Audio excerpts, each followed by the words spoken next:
Hello friends, कैसे हैं आप सब। आई होप आप लोग स्वस्थ होंगे, अपनी तैयारी में व्यस्त होंगे। आज हम डिस्कशन करेंगे संस्कृत पेडागोजी, कुछ इंपॉर्टेंट क्वेश्चंस के जो आपके प्रीवियस ईयर क्वेश्चन पेपर में पूछे जा चुके हैं। तो चलिए स्टार्ट करते हैं। इससे पहले हमने 14 नंबर तक क्वेश्चन आपको कंप्लीट करवा दिए थे। क्वेश्चन नंबर 15 है, प्रथम भाषा अधिग्रहणम अस्ति। प्रथम भाषा अधिग्रहण है, तो इसका आंसर यहाँ पर क्या सही होगा? दूसरा सही होगा। ठीक है, इसका आंसर यहाँ पर दूसरा सही होगा। एक प्रमुख विद्यालय गतिविधि, इसका आंसर यहाँ पर सही होगा। अब चलिए बात कर लेते हैं इस पर। जो भाषा अधिग्रहण है वो प्रथम भाषा है, और प्रथम भाषा कौन सी होती है? जो मातृभाषा होती है। यह एक स्वाभाविक होता है, इसमें व्याकरण के नियमों की आवश्यकता नहीं होती। जो आप बोलते हैं, जो आपकी मातृभाषा होती है, इसमें कोई भी व्याकरण के नियम की आवश्यकता नहीं होती है, यह अनौपचारिक भाषा होती है। नेक्स्ट है, कक्षायां यत्र बाला स्वमातृभाषायां आरभते तदनु अन्य भाषा शिक्ष्यन्ते एकादशीं कक्षा किम कथ्यते। इसका आंसर यहाँ पर क्या होगा? तो इसका आंसर क्या होगा कि कक्षा में एक भाषा जो आपकी मातृभाषा है वो बोली जाती है। अन्य भाषा की यहाँ पर बात की गई है, अन्य भाषा। तो यहाँ पर जो अन्य भाषा होगी वो क्या हो जाएगी? वो बहुभाषिक कक्षा हो जाएगी। जब बच्चा अपनी मातृभाषा के साथ साथ अन्य भाषा का प्रयोग करता है, सीखता है, तो इसे बहुभाषिकता कहा जाता है। तो बहुभाषिक कक्षा हो जाएगी। आपका आंसर यहाँ पर क्या सही होगा? फोर्थ। ठीक है, 16 का डी आंसर यहाँ पर सही होगा। नेक्स्ट है, नोम चोम्स्की महोदय समर्थयति यत्। 17 का आंसर यहाँ पर क्या होगा? नोम चोम्स्की महोदय ने समर्थन किसका किया है? किसका समर्थन किया है? सभी को पता है, भाषा अधिगमनस्य एकमेव प्रतिमानम सर्वेषु संस्कृतिषु विद्यते। ठीक है, इसका जो आंसर यहाँ पर होगा बी सही हो जाएगा। 17 का बी। कहा गया है कि जो भाषा अधिगम है वो एक ही प्रतिमान सभी संस्कृतियों में विद्यमान है। ठीक है, एक मेव जो यहाँ पर लिखा है, तो एक मेव में क्या है? एक ही प्रतिमान सभी संस्कृतियों में विद्यमान है। बी आंसर इसका सही होगा। नेक्स्ट है, नोम चोम्स्की महोदयस्य डैश इति सिद्धान्तः कथयति यत् वयं जन्मना एव भाषा प्रकार्यम् अवबोधयितुं समर्थः भवेयुः। तो 18 का आंसर यहाँ पर क्या होगा? चोम्स्की महोदय के सार्वभौमिक व्याकरण के जो सिद्धांत के अनुसार बच्चा क्या है? तो बच्चे जन्म से ही भाषा को समझने लगते हैं। तो जन्म से ही भाषा को समझने लगते हैं। इसका आंसर यहाँ पर 18 का दूसरा सही होगा। ठीक है, सार्वभौमिक व्याकरणम, सार्वभौमिक व्याकरणम, इसका 18 का बी आंसर सही होगा। नेक्स्ट है, भाषा अधिग्रहणम भवति यदा। 19 का आंसर यहाँ पर क्या होगा?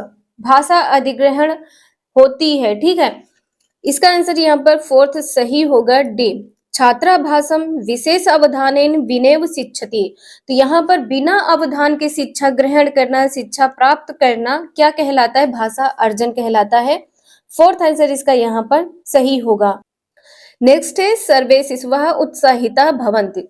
सभी शिशु जो है उत्साहित होते हैं। 20 का आंसर यहाँ पर क्या होगा? किसके द्वारा उत्साहित होते हैं ये बताना है। इसका आंसर यहाँ पर सी सही होगा। तेभ्य सार्थकतः गतिविधि भी। यहाँ पर क्या कहा जा रहा है? जो शिक्षक की सार्थक गतिविधि नहीं है, शिक्षक की सार्थक गतिविधि नहीं है, इसका आंसर यहाँ पर सही होगा। शिशु जो होता है सार्थक गतिविधि से उत्साहित होता है। ठीक है, सार्थक गतिविधि से उत्साहित होता है, शिक्षक की सार्थक गतिविधि नहीं है। नेक्स्ट है, नोम चोम्स्की महोदयेन अधोलिखितेषु किम उपदिष्टम। 21 का आंसर यहाँ पर क्या सही होगा? इसका जो आंसर यहाँ पर होगा, चूंकि नोम चोम्स्की महोदय ने क्या कहा है, जो भाषा होती है वो नैसर्गिक होती है। ठीक है, इसका आंसर यहाँ पर थर्ड सही होगा। भाषा यह अधिग्रहणम कर्तुम मानवस्य नैसर्गिकम सामर्थ्यम अस्ति। इसमें कहा गया है कि इसकी हिंदी क्या है? भाषा अर्जन जो है मानव का नैसर्गिक सामर्थ्य है। भाषा अर्जन मानव की क्या है? नैसर्गिक सामर्थ्य है। और ये बच्चों में जो भाषा सीखने की क्षमता होती है ये जन्मजात होती है। इसका आंसर यहाँ पर थर्ड सही होगा। थर्ड में सी ऑप्शन है।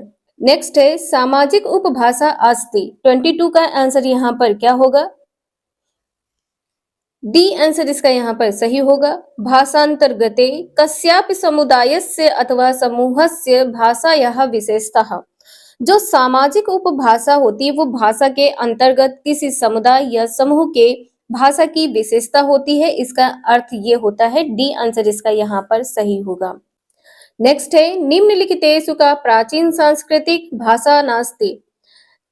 इसमें कहा गया है कि हिंदी प्राचीन सांस्कृतिक भाषा नहीं है। नास्ति का मतलब है नहीं है।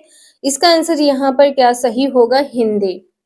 ठीक है, इसका आंसर यहाँ पर हिंदी सही होगा।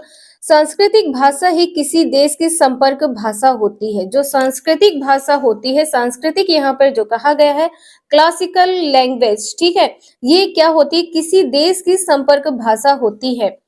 ध्यान रखिएगा, इसका आंसर यहाँ पर डी सही होगा। भाषा अधिग्रहणम अस्ति, भाषा अधिग्रहण है, यहाँ पर बताना है आंसर इसका क्या सही होगा। इसको पहले भी मैंने क्लियर किया था। स्वाभाविकम ता अवचेतनम 24 का सी आंसर यहाँ पर सही होगा। भाषा अधिग्रहण स्वाभाविक तथा अवचेतन होती है। भाषा अधिग्रहण क्या होती है? स्वाभाविक होती है तथा अवचेतन होती है। भाषा अधिग्रहण क्या है? ये एक महत्वपूर्ण प्रक्रिया है जो विचारों का आदान प्रदान करती है। ठीक है, सी आंसर इसका यहाँ पर सही होगा। नेक्स्ट है केषाचिद् भाषा शास्त्रिणाम मतानुसारम कथनम सत्यमस्ति। जो कथन सत्य है ये बताना है। 25 का आंसर यहाँ पर क्या होगा? देखिए, भाषाधिग्रहणम स्वाभिकी अविचारिता च प्रक्रिया भवति। जो भाषा अर्जन होती है वो स्वाभाविक होती है और अनौपचारिक होती है।